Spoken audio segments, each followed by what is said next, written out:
광주는 아시아 문화 중심 도시를 지향하면서도 우리 문화계에 대한 관심이 매우 낮은데요. 다양한 지역 문학의 소식을 전해드립니다. 우리 지역 예술가들의 일상과 작품의 뒷이야기 등 다양한 이야기가 있는 문화예술계 쓴소리와 단소리, 이당금의 문화마실.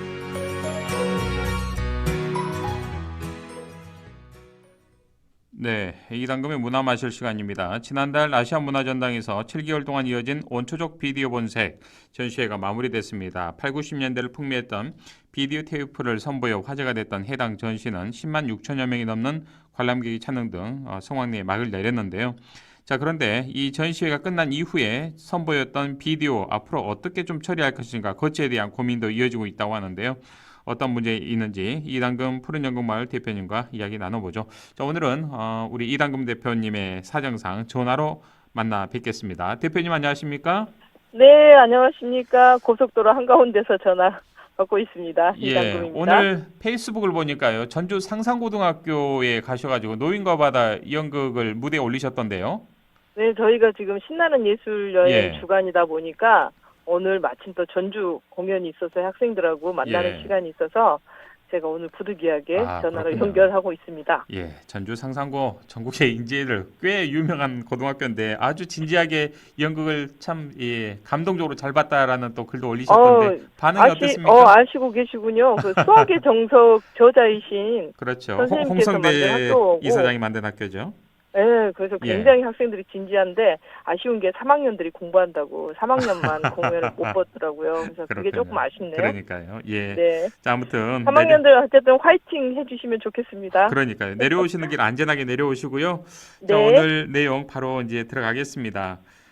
이른바 제목이 원초적 비디오 본색이던데 여기에 전시가 됐던 비디오 5만여 개, 출판 도서 5만여 권을 비치하고 이것을 좀 자유롭게 관람할 수 있는 공간을 찾고 있다라는 이야기인데 이게 무슨 네. 이야기입니까?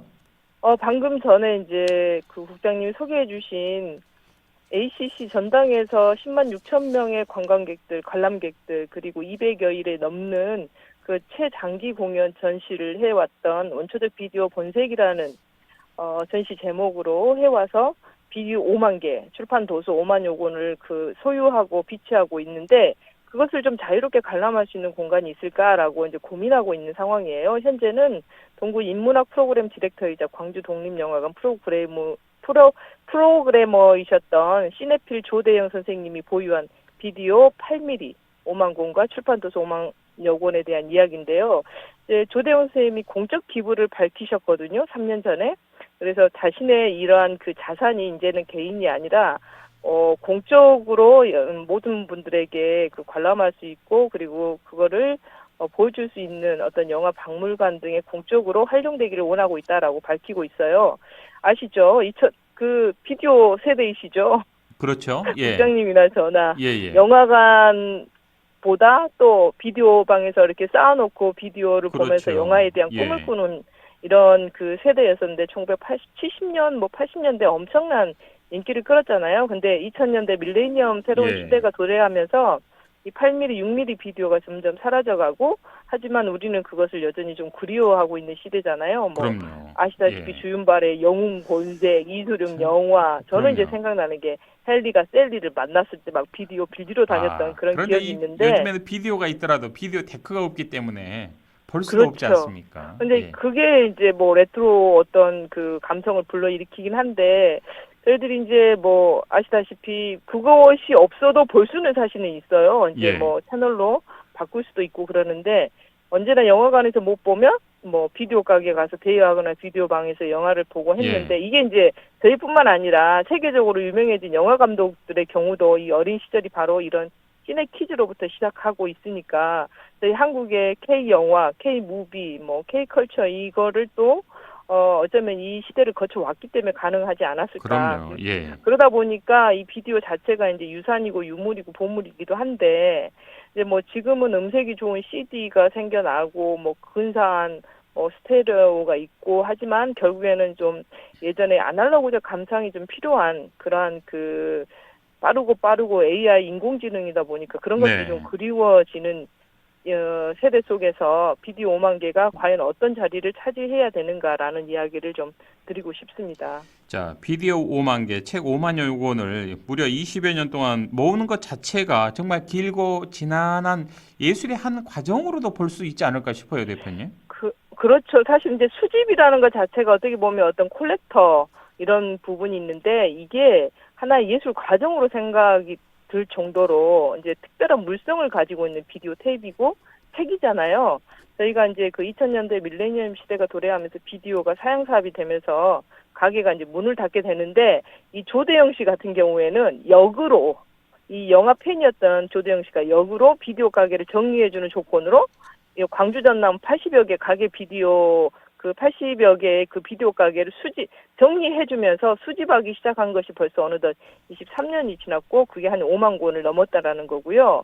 그리고 이래서 2019년도에 세상 이런 일이라는 프로그램 방송을 타게 되고 그걸 본 ACC에서 2022년 원초적 비디오 본색이라는 주제로 기획 전시를 하면서 방금 말씀드린 최장기 200일 전시 기간 10만 6천 명의 관람객을 불러오면서 핫 이슈 프로젝트로 문전성시를 이루었고 또 광주의 다른 지역 사람들까지 굉장히 큰 관심을 불러일으켰어요.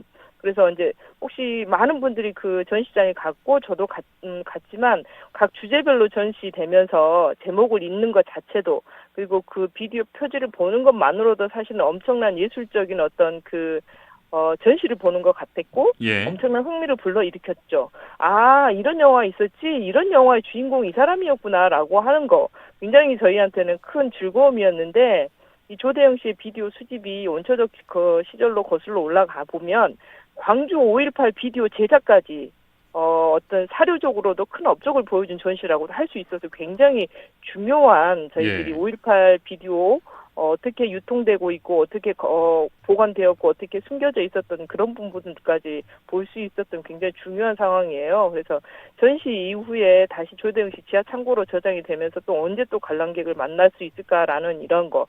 그래서 이대로 사장되는 거 아닐까 하는 안타까움이 있어가지고 최근에 이런 소식을 접한 모든 그 광주 사람들 그리고 문화예술 시민들이 적극적으로 나서고 있는데 이 관심을 보이고 있는 도서출판 대기업에서 조대영 씨한테 연락을 하셨대요. 그런데 조대영 선생님은 이 비디오가 광주에 유치되길 바라는 입장으로 단호히 거절을 했다고 합니다. 그러니까 광주시하고 동구청에서 특히 이제 광주광역시하고 광주 동구에서 좀 더 많은 관심을 보였으면 하는데 관심을 보이고 있기는 하느나 뚜렷한 방안을 제시는 못하고 있는 상황이어서 좀 안타까운 입장이죠. 예, 이걸 좀 어떻게 콘텐츠를 잘 좀 스토리를 입히면 전국적으로도 과거 또 추억을 또 돌이킬 수 있는 비디오를 보거나 또 책, 또 다양한 5만여 권의 책을 만날 수 있는 이 둥지를 광주만이 가지고 있는 좀 킬러 콘텐츠로 만들 수 있는 그런 방법. 그렇죠. 근데 제가 이제 원초적 비디오 본색이라고 말을 했는데 이제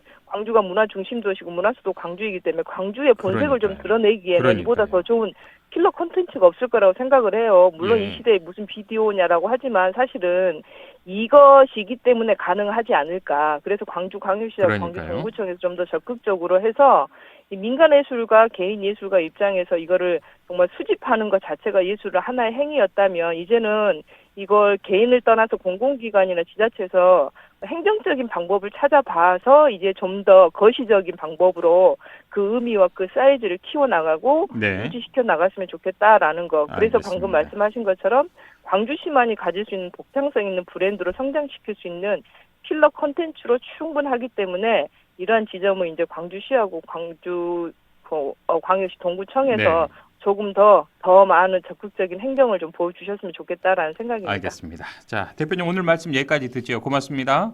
네, 고맙습니다. 지금까지 이당금 푸른연극마을 대표와 함께했습니다.